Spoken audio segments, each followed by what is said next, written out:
Hello everyone, my name is TurboTony19 and I'm here with the man who grew up with Panthers and inside of himself he will know he will always be one of them inside of his heart. Just because we've been watching South Park earlier. It's a very special episode of Let's Talk Wrestling here today. Reason being is because we're actually here with beside each other. We're in the same country as each other. Yes, it's very weird. So we have never done a conversation like this for people that have been with us for a long time. Yeah. We normally over Skype and everything. So this will be different, weird but fun. So we're going to quickly do our previews. Our predictions is probably a more accurate Get out of the term. way before it kicks off. Yeah, exactly. Well, this is literally like about an hour before the show that we're going to do this, and we're going to do a review show, but that may be uploaded a little bit later on Monday, which will be tomorrow here. We're basically going to go through the matches for our own reasons. We're going to decide who's going to win them and kind of display our thoughts. Are we going to go with our usual personal preferences, or what WWE is probably going to shove down our throat? We're going to go with what WWE most likely will go, and we'll say what we want anyway. Well, let's go from the bottom anyway. We don't want to dawdle too much. We'll go into great depth, I imagine, in the review, probably for about over an hour. We'll probably go into quite a lot of details on the show, what we've missed, and the predictions, and a few little extras, and maybe a few announcements on the channel overall. Maybe we might even throw that in there for you guys. But anyway, let's get onto it now. So basically the show has the WWE Payback kickoff match. Sheamus versus Damien Sandow. I think this is like the pre-show sort of thing they're going for. Yeah, this is the pre-show, but you can't have a pre-show unless Miz is in it. Oh, yeah, that's it. So this is the first ever. The kickoff. Pretty much just a throw together sort of rivalry. I mean, if we go for just bare predictions, my prediction would be that Sheamus will win this as the face. Sheamus for face. I mean, at least it's been a kickoff match that's had some storyline build up. Yeah. I'd put Sheamus over to win. Yeah, exactly. I think it could be a good match, and unfortunately, it's going to be kick-up. It's going to be the match that starts it all off. Yeah, I mean, if you look at some of the card, there are a few matches there that you think that maybe this one may have done. Yeah, they will go into that, but yeah, I mean, out of the matches, it's sort of like the one that's thrown together and everything. And I know they're trying to sell the sort of pre-show sort of notion and the sort of like the post-show sort of thing. Yeah. So it's the more high-quality matches that they do for this. Yeah. That they could build this up and maybe it will sell, but it's early days. I thought the idea of doing like a pre-show and a post-show was something that they dropped earlier on when they were doing Heat and that's pretty much all. Velocity, I think the word was for the SmackDown ones. We've covered this before, but anyway, we're on unison there. So we think that Sheamus is going to walk away with a victory. My reasoning behind that is I think that because they want to give a push to Damien Sandow, but Sheamus is like their number 2 face that they're going for at the moment. They will not let him lose. He is essentially the face of SmackDown. They won't let him lose that, especially if all the other rivalries that he has, he's in one-on-one. He's basically won because he's basically the John Cena of SmackDown, if you can kind of say that. Regardless, anyway. But let's go to the actual show now. So the first match we've got up on the card on our list, I very much doubt it'll be the opener. I'd be very shocked if it's the opener. Be glad to get it out of the way. The Divas Championship match, Caitlyn versus AJ Lee. I mean, at least they gave promo time to this rivalry. I think AJ's going to take the title, though. I think AJ will win. And AJ to take it. I think they're going to try and get it as sort of her and Dolph Ziggler are essentially like a power couple. The golden couple, if the you golden like. couple, I think that, Caitlyn, she's a great wrestler, but she's done relatively nothing with the championship, and they've been building up AJ now with this brand new finisher. I wouldn't be surprised if she beats her with the finisher. You also got the whole angle. Hold, You got the whole angle of the whole Big E Langston being her, the thing. She's, I mean, it looked really bad, I think, for AJ. I'll be shocked if we don't see Big E get involved. Yeah. With the whole sort of that she was actually Caitlyn's crush being announced on Raw. Yeah. I reckon Big E will probably be coming out with AJ and he'll play a part. Yeah. But AJ to win. Yeah, I'll be very shocked if Caitlyn wins because I think they definitely want Ziggler and AJ to be at least a big part of what they're going for, and it's only because of Ziggler's maybe his concussion that sort of slowed down AJ's match with Caitlyn. Maybe they want possibly. I mean, hold it back. Yeah. I mean, the one thing that could be good is these are 2 female wrestlers who are competent wrestlers. Yeah. So this could be just a pair of these going one-on-one, especially for a championship, could be hopefully that start to a decent Divas division that we're looking for. Yeah, we've said that for years, though. I won't hold my breath, but it's got the potential, so Exactly. why not? So anyway, so the second match on the actual card, their match overall, is the US title match, Dean Ambrose versus Kane. I thought this was a bit of a weird matchup that they made. Throw together. Yeah, a bit of thrown together. But regardless, I don't see Kane winning the title off him. I think it would do relatively little for Kane. I think it would damage Ambrose. I'm going for Ambrose to retain. Ambrose still to win, yeah. Yeah, I just think that it serves more of a purpose, and the fact is that they're booking the Shield so strongly now.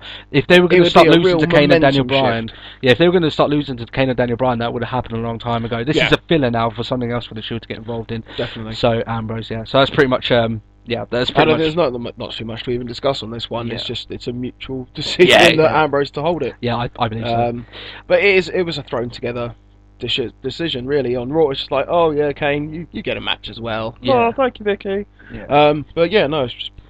I would much rather have seen maybe Randy Orton go against him, and then I still had another. To keep the team hell no. Yeah, keep the team hell no, and you could give them maybe like a special payback star match where it's like they've had two normal sort of star matches. They have like an extreme match or something. They had a tornado tag match. Extreme Rules. So I wouldn't have mind seeing that. I'm an advocate. I don't like repeated rematches over and over again, but in this case I think that this would have worked better. But especially recently, the quality of tag team wrestling that we've been seeing out of the Shield and Team Hell No. Yeah. I mean, it's getting better, and those matches have been, for me, the highlight of Raw the last couple of weeks. So, easily. So anyway, we'll continue further.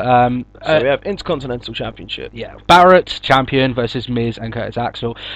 This one's a little bit more up in air. To me, just because of the way they've booked Curtis Axel recently, it kind of casts doubt in my mind. I still think he's going to win. I still think he's going to win the title. It'll be his first clean win. Yeah, it would be his first. Well, I think Yeah. he did pin someone on SmackDown. I don't know who. Oh, it was Chris Jericho he pinned actually on SmackDown. But on the first big show, I don't. Yeah, count but that was because that was the whole sort of Punk's music hit and Jericho was distracted. That's it. Yeah.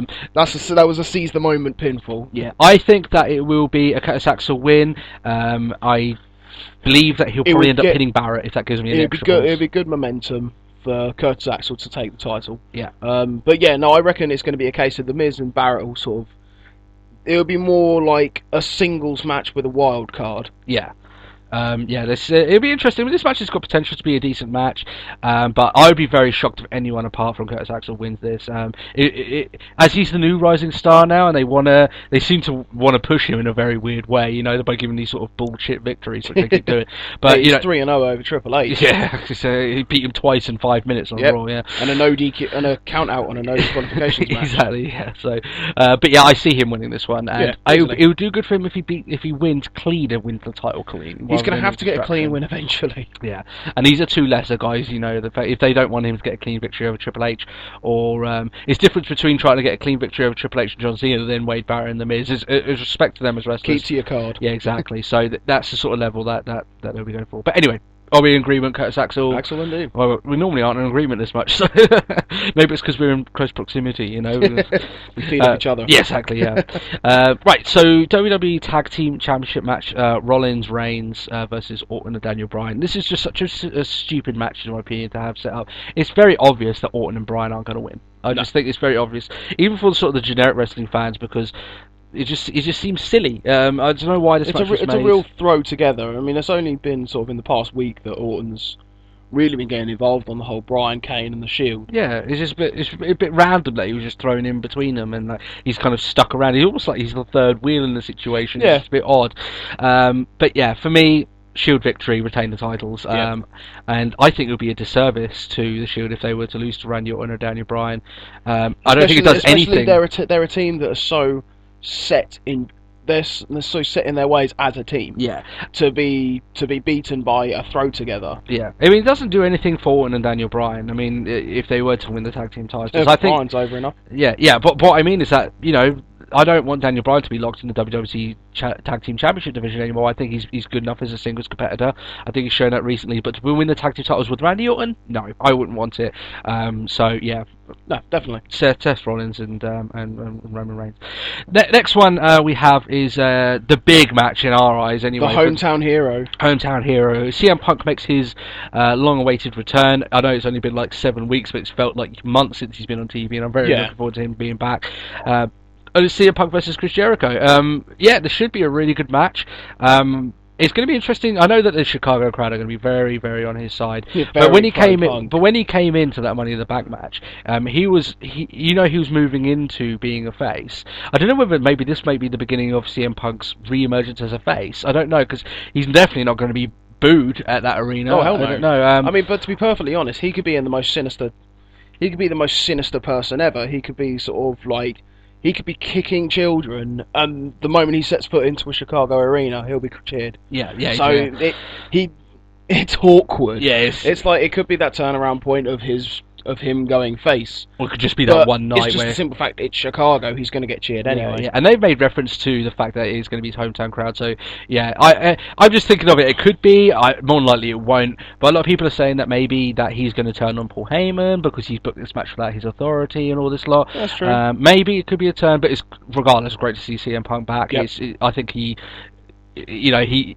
one of the more interesting parts of WWE right now, one of their best wrestlers. It's definitely safe to say that he's been missed. Yes, amongst definitely. the roster. In terms of who's going to win the match, CM Punk. I don't think that Chris Jericho beat him. I think that the Chicago. I think if Chris Jericho were to win, he would get very booed for winning. I think that kind of goes against the character. I think the CM Punk. It's awkward though because he probably will get booed for winning. Yeah. But Jericho is Jericho. Yeah. Jericho is a man who can get a pop out of the quietest crowd. Yeah. It's I don't even understand how half the time, but it's because Jericho has such energy. Yeah. Half the He's got time. a legacy, isn't he? So I mean, seeing him wrestle. I mean, seeing him perform even as a musician as well. Yeah. He has a great deal of stage presence. Yeah. He knows the crowd quite well, and he can work a crowd very well. Yeah. I think he has that sort of like that crowd work that a lot of wrestlers today don't have. They don't understand the demographic that they go towards. I think Chris Jericho has that. But yeah, but I mean, I will probably go with you on Punk. But I do not see this being a quick match. No, I think this will be a long match. Long drawn out match. I see this being at very least half an hour.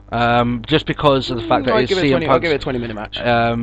Yeah, I mean, it won't be the longest one on the card because we've got 3 stages of hell match. Yeah, and that won't be a quick one. We'll go for the reasons for that. But you think CM Punk, but maybe it could be Chris Jericho. Maybe gets. Yeah, I'm sort of like a 60-40. Yeah, I think CM Punk. The only reason why I think that maybe CM Punk won't win is if maybe he gets screwed out, maybe something happens or someone screws. I think there might be an interference in this match. I do believe that there's a very good chance of someone interfering in this match, but to set up a rivalry in the future. I don't think these two are going to be feuding with each other past this event. That's just my opinion. But yeah, so we both agree CM Punk anyway. World Heavyweight Championship match. Dolph Ziggler makes his return as well, which I expect with that Chicago crowd, he would actually get quite a rousing response from that crowd because they seem to be quite an avid fan of big time wrestlers. That's bad. Yeah, we're checking the WWE page right now, and it says 31% Ziggler. But I'm going to say Ziggler. I want Ziggler to win. Yeah. I think a lot of people are just like, oh, Del Rio's the massive face, and it's been unfortunate that Ziggler picked up that concussion so early in his title reign. Yeah, but he's worked so hard to get to that point, and he is like the IWC love Ziggler. Yeah, and if they were to turn around and say, sorry, you've had a concussion, we're taking that title away from you, would be damaging. Yeah, I think if they were going to take the title off of him, they would have done it in storyline by now, and that's the reason why I don't think he will lose his match. Well, yeah, it came up. There was enough opportunities where they had that I Quit match. Yeah. This is to determine number one contender, rather than this is to determine who's going to take the title. Yeah, exactly. This is just a match that's been going on forever. I think the whole sort of Ziggler being champion will kind of sort of begin after this event where he can actually be on TV each week. But then this also feeds back to the fact that we think AJ's going to win the Divas title. Exactly. that ties in quite nicely. I can't see how if Ziggler were to lose this, I think it doesn't. It does stuff to Del Rio. Still needs a bit of eligibility to his status. I think anyway. Yeah. I don't see. I mean, if Ziggler loses, it's going to be like a Jack Swagger type champion reign. Yeah. And a lot of people can't remember Jack Swagger ever being World Heavyweight Champion. Yeah, exactly. So that's it. Yeah, that's it's almost like the title, putting the title on him wouldn't have done anything in the first place. You need to have him for a little bit and establish him as that top competitor before you take the title off of him. Oh yeah. You know, and I don't think he's done that yet, for obvious reasons. Give him a chance to prove himself as a champion. Exactly, and he hasn't yet because of circumstances outside of his control. Most importantly, so yeah, I think Ziggler will retain. I would be very shocked if they take the title. The WWE Universe, unfortunately, we disagree with you. Yeah, so we are the 31%. Yeah. Final match on the card. The 3 Stages of Hell match. Ryback versus John Cena for the WWE for the WWE title. Oh, that's even worse. 81% choose John Cena, 19% choose Ryback. Now, we've got very strong thoughts on this. We try not to get into it too much because we would like to go into the review episode, because we could spend hours talking about why we think that this match could go one way. I think already we've spent hours talking about how this match could, just in various different times. Definitely, yeah. But so this is the second match of their card. I don't know if they're going to have any more after this. The talk is that in the 3 Stages of Hell match that they're trying to make this as epic so John Cena can get over. I don't know why this guy needs to get over anymore. If he isn't over by now, I think WWE should give out on him if they think that's the case. If he's not over by now, then they've wasted years. Yeah, exactly. And I think it's really detrimental to Ryback if he doesn't win the championship. Yeah. I mean, they spent, as we were talking earlier, they spent long enough trying to build Ryback up as this big competitor. He is a big threat. Yeah. And then if suddenly, this is going to be his 9th pay-per-view. I think something along those lines. If he loses tonight, it's his 9th pay-per-view, 9 straight months of loss. Yeah. Where he just doesn't. He seems to have a pay-per-view, like a pay-per-view curse. Yeah, he doesn't. And if he was to lose to Cena, like he chose the stipulation of an ambulance match. Loads of people are like, oh yeah, it was a no contest at Extreme Rules. Bullshit. Yeah, he didn't win the title. It counts as a loss. It still counts as a loss, but he was the one that got up and walked away after storming through the Titantron. Yeah. And if you want to try and sell this one person, Ryback, to be this big beast, this monster who can come along, destroy things. And then it gets all the way to the end. Oh, there's John Cena. Oh, he trips at the final hurdle. Yeah, exactly. And it would just be detrimental to Ryback completely. And as we were talking before, it would be the end of Ryback. Yeah, we believe that the damage has already been permanently done to the Ryback character, because they're basically making it seem as if when the job needs to get done, he can't do it, and it destroys his eligibility as this guy who can get the stuff done. I think if he were to win this match, I think it would instantly establish himself as, he can say that as a heel for the rest of his life. I beat John Cena. I'm the WWE champion. Or I was the WWE champion if they take it off him at some time. You need to give him a calling card that he can say in his promos to the crowd. I did this. It works for Chris Jericho. The Rock does it when he comes back. I was champion. All this lot. Triple H. The amount of times they feedback, oh, Cena's an 11-time champion, Triple H is a 12-time champion, and all this, but everyone they were all gunning for that first title at one stage or another. Yeah, exactly. And it's how you start building it. They have to hold it once. Yeah, and it is every time. If he couldn't get it, like Ryback couldn't get it off Punk because the Shield wanted to turn up, and then he had other matches that weren't title run related at all. Yeah. And now he's back in the title run, and if the rumors go true, then it's just going to be, oh no, Ryback failed again. Yeah, and it's almost like John Cena doesn't need it at this point. Like I said, if he's not over by now, then why do you keep trying? It's like they want to make him strong for the summer season, as they say. But what when the rumors are, why do you need Cena to be strong if the rumors stay true? Ryback's going to lose. Cena comes out strong to face Daniel Bryan. You don't need to act. You don't. We already know that Cena has the size and strength advantage over Daniel Bryan. Exactly. He doesn't need to come out strong. Yeah. So, I mean, in my opinion, in terms of who's going to win this match, I believe John Cena will. I don't want him to. WWE's are going to, like we said at the start of this, what we want or what WWE is going to give us. Yeah. WWE think we want Cena to win. Yeah, it's not the case. Exactly. I mean, we've gone into John Cena as a topic many times beforehand. It just seems to. I've been told off by people on Twitter about it as well. So, but like at the end of the day, it's just I don't know. I think that they're giving way too much to John Cena as a character, and it's almost like they because of that. I think Ryback as a character has really been damaged. I don't think that. I just think that that I think they've messed up Ryback. I think in the long term, but that could all be fixed. He could win the title tonight. We could be wrong. He could be champion. He could be established as a top flight superstar, and we could be wrong. But we've always said this as time's gone by. We've tried and done predictions before, saying this is the night that John Cena goes over, and he never goes over. So, you know, at the end of the day, I'm just going to go John Cena anyway, because that seems to be the way they want to go. But yeah, those are our predictions anyway. I hope you guys enjoyed them. I'll try and get them uploaded before the show, so you know it's all set in there. So you know if we get all of them, you know you can go from there. There's no turning back once it's online. Exactly, yeah. And but thanks a lot for watching there tonight. Please leave a comment with your thoughts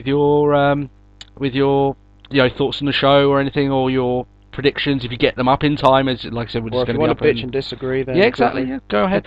But yeah, keep an eye out for our review episode. We're going into a lot more details there. And thanks a lot for watching this episode. And enjoy the show. Hopefully it'll be an awesome show. Indeed. Yeah. Thanks a lot. Now. Bye bye.